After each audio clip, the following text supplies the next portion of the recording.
হঠাৎ দেখে মনে হবে এটি কোনো থ্রিলার সিনেমার দৃশ্য, কিন্তু আদতে তা নয়। দুর্ধর্ষ কায়দায় ইসরায়েল এবং বিভিন্ন দেশের জাহাজের দখল নিচ্ছে ইরানি যোদ্ধারা, সেই সাথে চলছে তুমুল গোলাগুলি। এই দুর্ধর্ষ ভিডিও প্রকাশ্যে এনেছে তেহরান। অপরাজিত শক্তি আমেরিকাকে কিভাবে বিশ্বের সামনে ভীরু প্রমাণ করতে হয় সেটি এর মাধ্যমে দেখিয়ে দিল ইরান।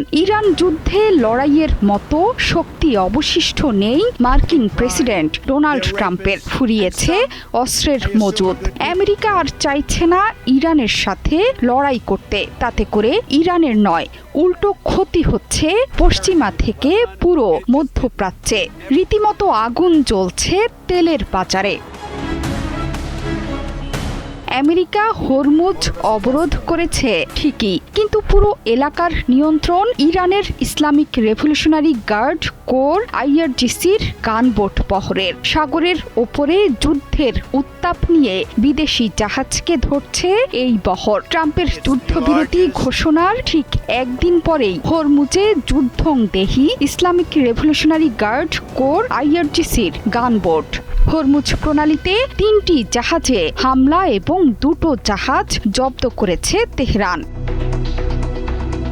আইআরজিসি নৌবাহিনী বলেছে, প্রণালী দিয়ে চলাচল করা জাহাজের ওপর কঠিন নজরদারি চালাচ্ছে তারা। এমএসসি ফ্রান্সেস্কা এবং এপামিনন্দাস নামে 2টো জাহাজ জব্দ করেছে তেহরান। শুধু তাই নয়, 3টি জাহাজে গুলি চালানো হয়েছে গানবোট থেকে। এই 2টো জাহাজ অনুমতি ছাড়া চলাচল করছিল, বেশ কয়েকবার নিয়ম ভঙ্গ করেছে। এছাড়া ইউফোরিয়া নামে 3য় একটি জাহাজেও গোলাবর্ষণ করেছে ইরান।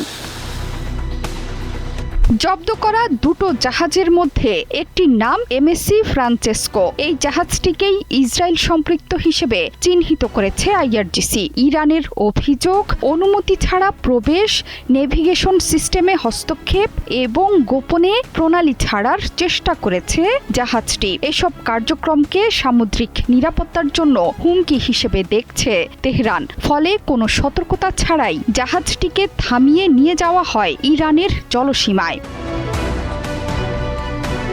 ইরানের সাহসিকতায় মুখ খুলেছেন মার্কিন প্রেসিডেন্ট ডোনাল্ড ট্রাম্পও। হরমুজ প্রণালীতে জাহাজ জব্দের ঘটনাকে যুদ্ধবিরতি লঙ্ঘন হিসেবে দেখতে নারাজ ডোনাল্ড ট্রাম্প। বুধবার হোয়াইট হাউসের মুখপাত্র ক্যারোলিন লেভিট বলেছেন, এই ঘটনাকে যুদ্ধবিরতির লঙ্ঘন মনে করছে না ওয়াশিংটন। দেশটির দাবি, জব্দ করা জাহাজগুলো যুক্তরাষ্ট্র বা ইসরায়েলের নয়। যদিও ইরানের দ্রুত গতির গানবোট নিয়ে ক্ষুব্ধ হোয়াইট হাউস।